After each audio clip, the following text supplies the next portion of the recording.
Welcome back to the Creativity Conference podcast. My name is Aidan. I am the manager of the Creativity Conference, and in this podcast we discuss all aspects of creativity with a big range of world-class creatives who we are lucky enough to have joining us as speakers for the podcast and the conference.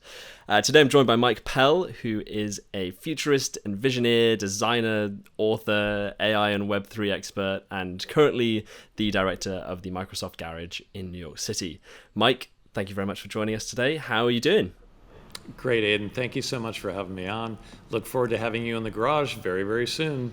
Exactly. So I was going to say, for those unaware, we're hosting a creativity conference event this June in the Microsoft Garage itself in New York City. We did the same thing last year, and it was a fantastic event. You can watch all of the talks from that on our YouTube channel. Mike, you did give a brief talk yourself about the power of creativity with people, and that I'll link in the description. But yeah, how are things shaping up on your end to host the conference there?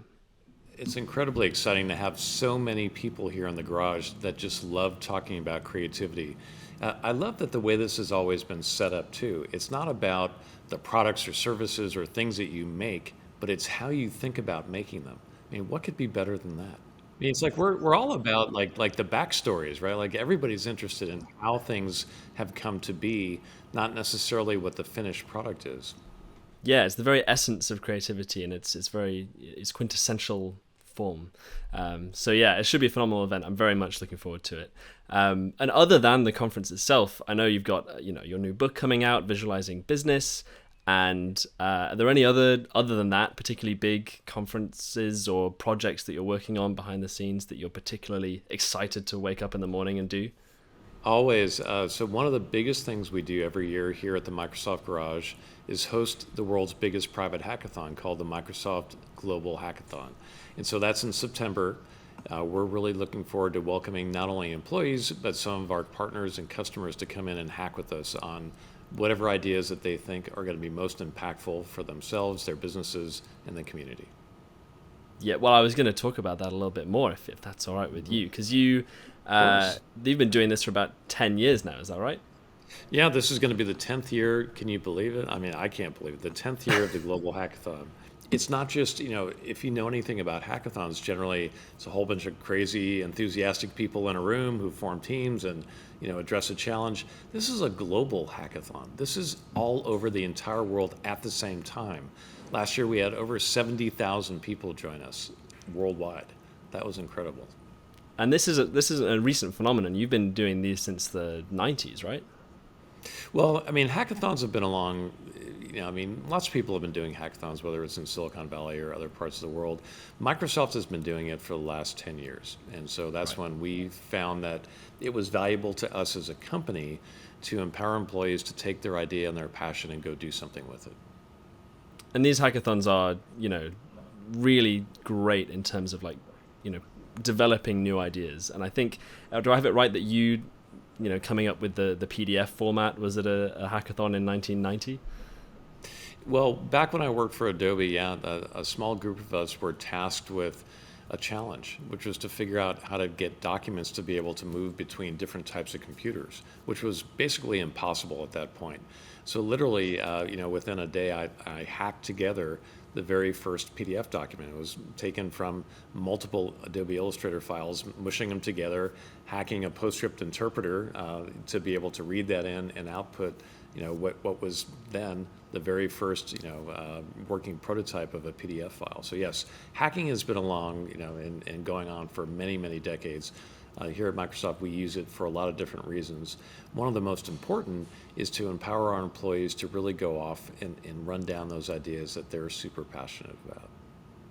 Right. So it's more about, fostering curiosity and innovation and experimentation. Beyond Microsoft doing that, with the hackathons, are there ways that other companies or organizations can sort of foster that climate within themselves and make their employees more creative? Yeah, we talk about this all the time with other companies, our partners, our customers. Lots of companies do hackathons. Lots of companies have innovation initiatives and programs and people who are dedicated to that. I would say that the thing that we learned that is the most valuable in all of this is being able to listen to what employees have to say. Not every company has a mechanism for employees to be able to take their ideas and make them real enough to go test with customers, but every company does have the capability to make it possible for groups, to get together and try things and to listen to the outcome of that. And that's been incredibly important for us to grow as a culture within Microsoft to sort of, as you said, be more experimental, be more curious all the time, and not just one day a year. Right. So you don't necessarily have to run a hackathon, but you can explore, the essence of what makes a hackathon so good and apply that in more settings. And honestly, Aidan, what we found over the years is that hacking, getting together in a room or virtually and, doing a hackathon for a certain number of days, once a year or twice a year, is going to do nothing, right? People will be happy because some great ideas come out of it, but it has to turn into an everyday thing. We have to be able to have that type of spirit to be curious every day, to want to be experimental every day. Doing it as what they call innovation theater, right? Just sort of going through the motions of doing it does no good for anyone. As a matter of fact, it's very harmful because people get disappointed that their ideas are not picked up and moved along. We found it to be incredibly successful when we take everything we've learned about moving ideas forward quickly and just make that be part of our everyday work, so it's in the water. So the title of your next book could be The Hackathon Mindset, and then going on. I'm sure there's been books written about hackathons, but yeah, we have a lot to say about that. We use a ton of data. We've just learned so much over the years about how to do this properly.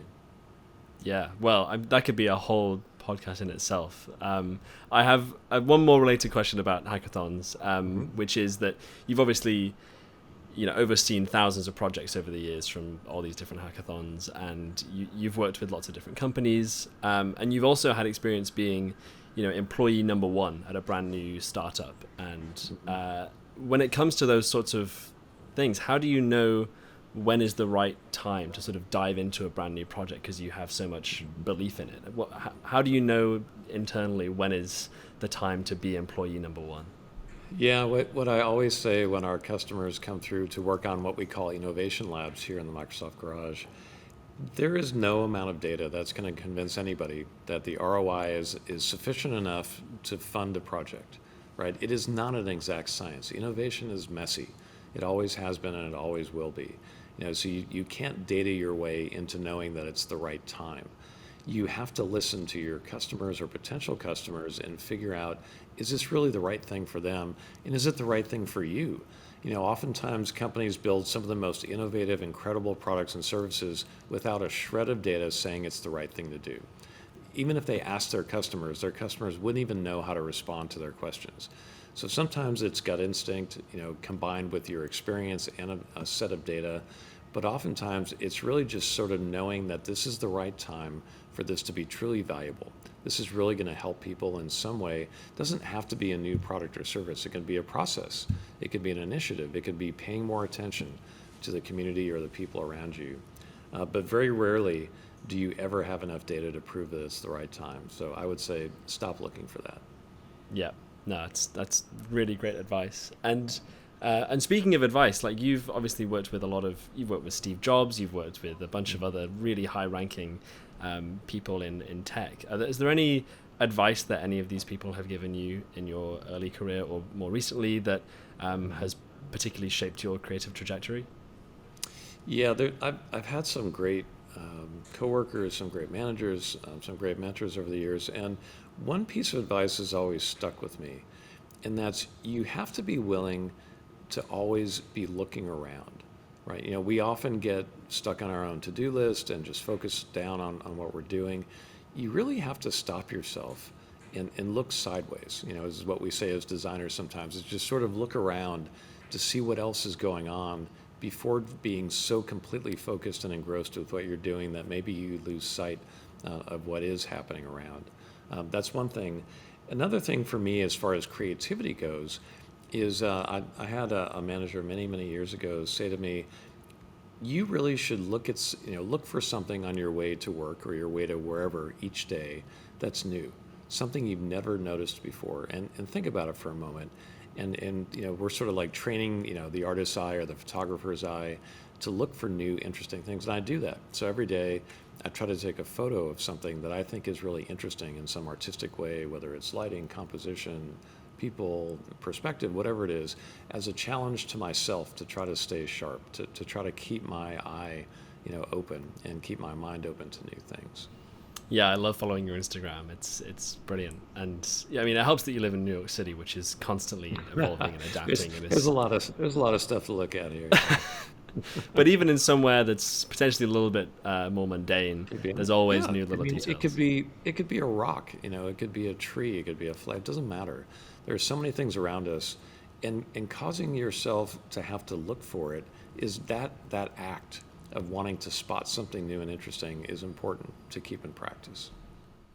Yeah, and speaking of details, so the Microsoft Garage that is obviously around you in the background there, you sort of designed it as being this ultimate hub of creativity, right? Are there any details that are in it now that you initially proposed and people were kind of balked at and said, oh, that's a little bit ridiculous, but have now turned into something that you're really proud of and that you're really glad that you implemented? Yeah, one of the biggest things about this space, I got to design an entire floor of a brand new building in New York City. Not a lot of people get to do that. I got to do it for the garage.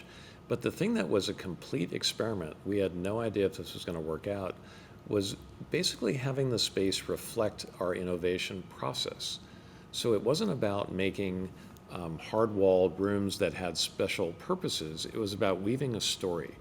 About taking what we learned from hacking over the last 10 years and integrating it into the space as a journey that people go on.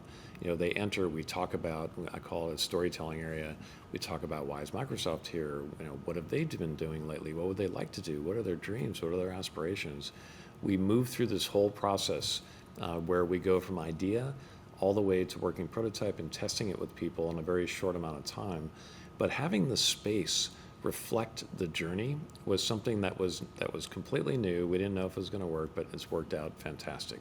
And we hope to start continuing that in other places. In terms of a creative space that to surround yourself in, that can be a hugely important part of the creative process. And it's something that we've touched on in previous podcasts with Mark Simon and a few other people who've sort of tailor-made their own like uber creative space where everything is within an arm's reach and it's just exactly tailor-made to what they need. How powerful is that?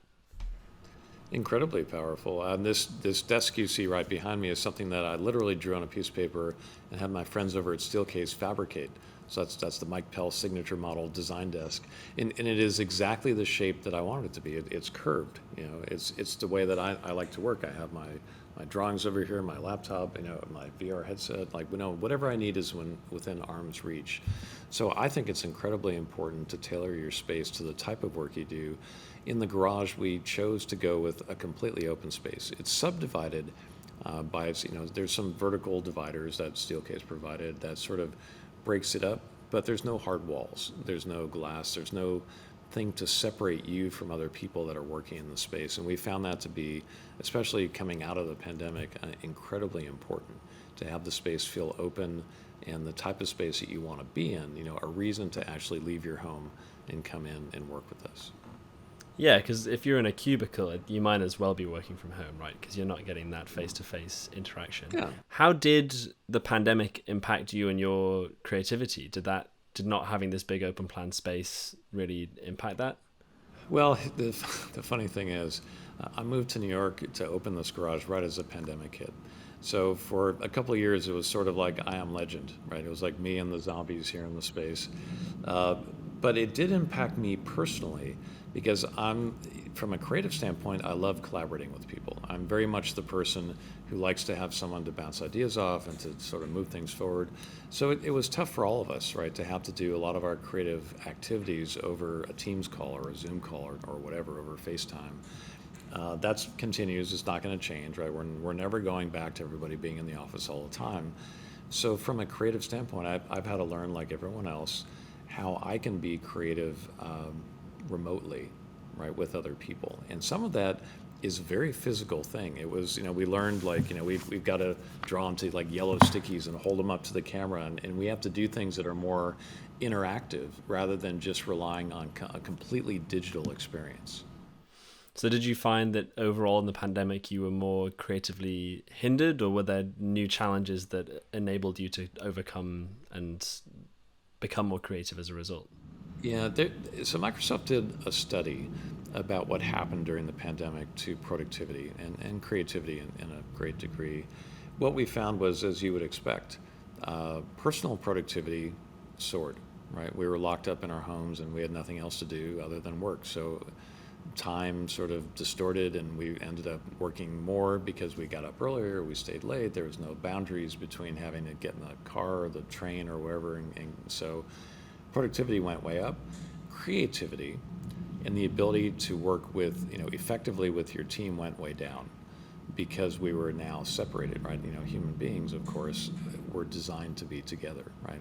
It's important to us to be around other people for many, many reasons that are well documented. So I found exactly the same thing. We lost a lot. We lost the soul of a lot of corporations. The culture of the company disappeared because people could no longer be together. People joining the companies didn't know what it was like to work for those companies because they couldn't talk to other people in person and they couldn't see what the space was like. They couldn't feel what it was like to be in the office with other people. So from a creative standpoint, that hurt. And I don't know that we found ways around it. I mean, humans are very adaptable. That's what we do, right? Something changes, we figure out a way around it.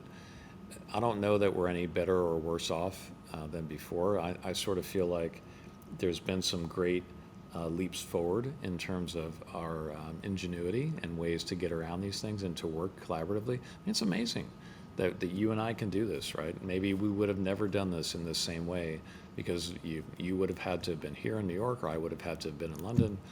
So now it's just normal, right? It's normal for us to collaborate and be creative in these ways, especially if you look at music and art and theater. We've just found great new ways around it. So, maybe we're a bit better off. Well, it's an interesting study that you mentioned because it's hard to quantify creativity as something that is a tangible thing that people do. And from a company standpoint, if they see productivity shooting through the roof, that they might be like, great, we should do this more often. But in terms of quantifying people's creativity, and that obviously impacts their well-being, that's a harder thing for companies to prioritize because there's less of a cash money incentive for them to do that. So how does that influence things? There's always been sort of the lone wolf creative person, right? Whether you're a writer, an artist, a poet, I mean, you do your work in a very solitary environment. You may be around other people, but you're not directly interacting with them necessarily. So I think those people were fine and maybe they were sort of happy, like computer programmers, right? Like they were the happiest people on earth that they got to stay home. They never had to go in the office and sit in their cubicles and whatever. But for like musicians, like we'll take, or dancers, where you have to work within a group structure. That's the only way that it works. That was tough, right? To be able to continue that remotely.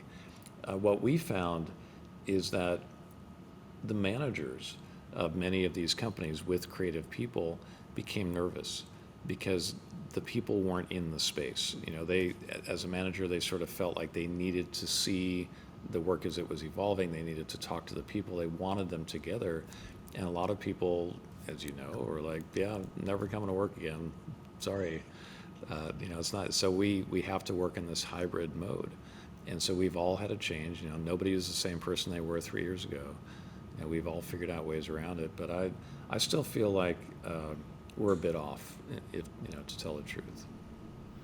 Well, and you've been involved with creating virtual worlds for a while, and that's been really in mainstream media recently because of the pandemic, because of people just being forced to try and collaborate with people in new ways. And people might not be aware of this, but the metaverse has been a thing that's been going on for decades. Like you've been working on that since '95, right? Yeah, correct.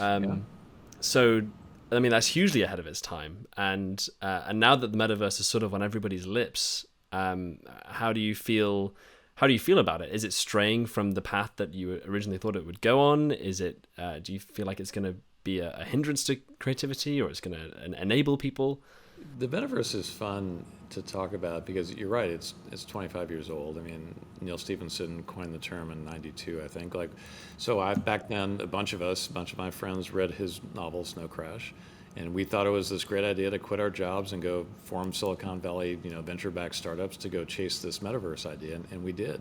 And the truth is, all the same things that people are talking about today were the same exact things we were talking about and doing 25 years ago. The difference is the technology is so much better. Bandwidth is astronomically better. Hardware is so cheap. Everybody's got a smartphone in their pocket. I mean, all these things created the perfect storm to be able to do it now. The problem is that people keep associating metaverse with VR headsets and having to put some kind of special optics on to participate. And the truth is, it has nothing to do with that. You can do this. You can experience this. It's better. That's true. It's better when you have special optics and you're immersed in a world or using mixed reality. But you can do this through your phone. You can do it through websites. We can integrate 3D immersiveness and spatialness in many different ways. And so that's the fun part now, is people are using their ingenuity to bring all of that metaverse goodness, right? Being in 3D spatial immersive worlds, bringing it to other form factors, whether it's through projection, picking up a tablet and being able to see something that's coming off the screen in 3D. It's so many exciting things are happening now, and with AI washing over the entire planet, the metaverse will come back in a new and interesting way, basically powered by AI, whether it's through avatars and people, or building the worlds out dynamically, simulating things that we could have never even thought of doing before. It's going to be very exciting. And this is something that Vinci is going to talk about, I'm sure, when she speaks at the conference in New York, which should be phenomenal. I know that she's interviewed you before. Talk about a pioneer, right? Yeah. She's been combining music and and art and technology and creativity all together for many years now, and doing it incredibly well. It's going to be exciting to have her at the Creativity Conference. And also in that sort of realm of Web3, there's also the NFT space, right? And there's been a massive rise and then a little bit of a decline recently in the popularity of those. And when it comes to artists and creatives using NFTs, it has the ability to enable artists to more easily monetize their work and to market it in the future and have the longevity there. There's also quite a lot of stigma around using them. So is this something that creatives should be looking at to utilize now, or is the technology/market still not quite there yet? I couldn't stand all of the get rich quick and all the hype around NFTs, right? So I'm glad that hopefully we're sort of past all that. As a technologist, I see NFTs as a file format, frankly, right? It's a digital package. It's a container that has special capabilities we've never had before, which is great. And applied to art and music and creative pursuits, it gives the creator something that they've never had before, which is the ability to be paid in perpetuity, right, for something that you've created. So theoretically, all great. Have seen very few examples of this making it out into the mass market in a way that is mainstream. Like maybe we're just not there yet. Maybe we just haven't all hit on the same thing. Because I am here in New York City, a lot of the customers that come to the garage are in the financial industry. I know that we're all sort of waiting, not for cryptocurrency, but waiting for what I would call microtransactions to happen. Right, the ability to sell something for less than €1, less than $1, and have it be affordable. Right, that's going to break open a whole new bunch of interactions for art, for writing, for being paid for the things that you do, but in very small increments versus these very big ticket items. I'm incredibly happy that some artists and musicians are able to leverage NFTs and Web3 technologies to make money, to protect their IP, to be their own bosses, to be, they can basically sidestep the entire music industry or traditional, gallery industries. But I think that there's a lot more to come on this. NFTs are not the be-all, end-all. They're not inherently evil. They're just a piece of technology. But I am glad that the hype has died down, and now we can get to the business of how do we actually use them in a way that's helpful. I like to say, like, Web3 is not a thing. It's a bunch of technologies that people created that are useful in their own way, whether it's blockchain or other things, but it's not a thing. It's not like we're like entering the Web3 era. Like, okay, we'll see about that. what is interesting is that people are using it for incredibly valuable things, and services and to get things done. On the AI side of things, people should be concerned. The world is changing very, very, very, very rapidly. The people who've been in the industry, that my friends and the people I deal with all the time, are shocked at how quickly innovation is happening right now. I mean, every day we wake up and we all see in our social media feeds some crazy new thing that didn't exist yesterday, right, that people are doing. That's disconcerting, because it feels like it's going so fast that nobody can really keep track of it, and no one's quite sure exactly how to utilize it for the things that they care about doing. Yet, there's lots of ways. It's easy to get started. I think most people know, you can go to bing.com and there's like ChatGPT is integrated into it for free. You can image creators for it's like everybody can experiment with these things, but a few people actually have. And the natural inclination is to be afraid that AI is going to replace them. Well, if I'm a musician, AI can replace me as a songwriter and performer. Well, it maybe, I guess, maybe it could, but no one's ever going to, I think, my personal opinion, they're never going to accept that rather than the human element, right? We're people, and we typically root for people, and we want to see people use technology in new and interesting ways, not to be replaced by it. Yeah, I mean, I think a lot of people are feeling threatened by AI and ChatGPT, but what it seems from my end of things is that it's more of a tool to sort of help with the more mundane tasks that are easily done by a bot or by the computer, and it allows more time for you to actually do the things that matter.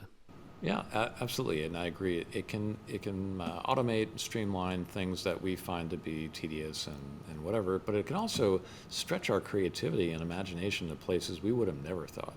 As an artist or as a writer, or as a musician, it can push you, right? It can prompt you, like as if a colleague would be doing this for you, but maybe in ways that are so different from where you live and where you grew up and all the things you've ever been exposed to. That's the exciting part of it, is that it can really stretch all of us and cause us to have to grow in ways we would have never expected. Yeah, it was very interesting to see where it's going to go, and as you say, it's kind of concerning how fast it's all going. You've also, so you've worked on loads and loads of different projects, including stuff in the metaverse, as we've mentioned. Are there any projects that are lesser known about by most people that are underappreciated, that you have a bit of a soft spot for and that you wish people knew about? It's funny you say that. Some of my best work, the things I'm most proud of, are the simplest. I actually was a person who hacked together in 1985 what became the font menu. So when you go into Word or PowerPoint or any program that has a drop-down font menu and you can see all the fonts, I hacked that together because it was so infuriating that every time I looked at the font menu, every font was drawn in the same type, so you had no idea what it looked like. Like simple things like that. Back in the 90s, working on the very beginnings of 3D type. So I worked at Adobe, but I was working with my friends at Pixar very carefully on a new way to describe 3D typography, to take the Adobe Type 1 outlines, turn them into 3D geometry, to light them and render them in these very, very fun ways. That was a great project that turned into a product that Pixar released called Tapestry. There's lots of experiments that I did on things that have not even happened yet, where we were creating information spaces, back in the 90s during the first metaverse. Being immersed in, imagine taking a web page, or a news outlet or something, a movie, anything, and sort of seeing it from the inside, being inside the information, inside the data. So those things are incredibly fun for me to work on, and they still haven't come to the light of day. And I imagine with all of these successful projects, there's also some unsuccessful projects in the mix as well. Well, the whole first metaverse is a great example, right? Yeah. A bunch of crazy kids, using Tony Parisi and Mark Pesce's VRML, language to create 3D scenes within a browser. We were doing this in the 90s when it was so painful. It was so slow. It was so hard. We had to make all of our own tools. I think it's fair to say that was way, it was decades too early. right? So total failure, right idea. Clearly, we were onto something, but I found in business, it's always better to be on time than be early. There's a phrase in video editing that, called "kill your darlings," which you may be familiar with, where you have to sort of cut out one of the most beautiful cinematic shots that you really like, but ultimately it doesn't actually improve the story, or in fact it might take away from the story because it might impact the flow or the pace of things, and you have to just cut it. That's one of the interesting things in creativity that I learned working in the early days of Microsoft is, all of the creative people who listen to this podcast and who work in the industry, they all know the power of constraint. Now, nobody likes to be constrained, really, but it helps, right, as an artist or creative of any type to have constraints and deadlines and timelines that you have to work within. You do end up doing some of your best work, I find, when you are highly constrained, because it forces you to be incredibly creative, in a very time-boxed, short amount of time. So something to be said for that. And there's also a lot of power in being able to know when to stop with something, or know when the time's not right, perhaps. You can apply the kill your darlings thing to beyond just video editing to everything, and it's a superpower, right? That's one of the biggest signs of maturity for me. So working in corporate America for a very long time, it takes a lot of maturity to kill one of your own projects. Not many people do it because you're so wrapped up, your ego's wrapped up, there's money, there's time, there's deadlines, you promise this. Sometimes they're just not going to work. And you have to step back and be very adult about it and say, you know what, it's time to let this go and we have to move on. It's hard to do that. So would you say that it's more valuable to sort of study your failures, or would you say that it's more valuable to identify your successes and sort of model off of them, or a bit of both? I would sort of say neither. The way that I like to do it is I do reflect on what's gone well with projects, and I try to learn from them, whether it's a success or a failure. But like many people, I sort of like to look forward, and I would like to take all those things, good or bad, and just start working on the next thing, and let's see how that goes. Although sometimes there are those like cockroach projects that you just can't quite kill, but they may end up being the next big thing, but they might have to linger on in the background for a little bit. Sometimes, yeah, we all have to take out the garbage, right? Yeah, exactly. When you're not running all of the digital garage, you're not running all the hackathons, you're not writing books, do you have any time for hobbies and pastimes that help you sort of creatively refresh and get you ready for the next thing? Certainly living here in New York, I try to walk around a lot, like many New Yorkers. I'm that person who looks like a tourist because I'm always looking up, at the beautiful architecture. So just being outside here and seeing, the incredible sights, the architecture, the people, the color, the lighting, there's so much stimulus here for me as a creative person. That's sort of what energizes me and sort of helps me to stay fresh, and stay excited about the things that I'm doing. I also like to collect high-end bourbon too, so that does help. Yeah, there's a filmmaker called Casey Neistat who is also in New York. His films are very much like love letters to New York City, and about just how much the city sort of creatively fulfills him. And it feels like there's few other places on earth that have the same sort of energy creatively as New York City. Have you found that anywhere else? Not in the same way, no. I mean, there's lots of amazing places I like to be in the world, but New York is quite unique in that way. Which is why the New York City Creativity Conference is going to be so good. Yeah, June 22nd, 2023. Be here. Yes. And with that, I will come to the final question of this podcast, which is one that I finish every podcast episode with. And it's a little bit abstract, but I feel like you, of all people, would have a pretty good definition for this. And that is just, what does creativity as a concept mean to you? For me, the very heart of creativity is being willing to just try, right? To experiment, to be that curious person, and to not be self-conscious, right? To not edit yourself, or to not think, well, this has never worked before, or I've never seen it done this way, or I'm not going to do that. To just set aside all of that, all those constraints, all that, no. And creativity is about just trying, right? Just going off and doing that thing that you have no idea if it's going to work or not, but you're going to try. Because as people, our ingenuity and our cleverness is always going to rise to the surface. And that reflects beautifully with what you said at last year's New York Creativity Conference, which is that creativity always comes back to the people. Absolutely, Aidan. So we will see you here soon. Yes. So come along. It's absolutely free. Creativity Conference, New York City, 22nd of June. Hopefully see some of you listeners there. Thank you very much for joining us, Mike. It's been an absolute pleasure, and I'm sure this could have been a 3-hour podcast, but I don't want to. We can do it again, Aidan. We have lots of other things to talk about. Much appreciated, and thank you again for listening.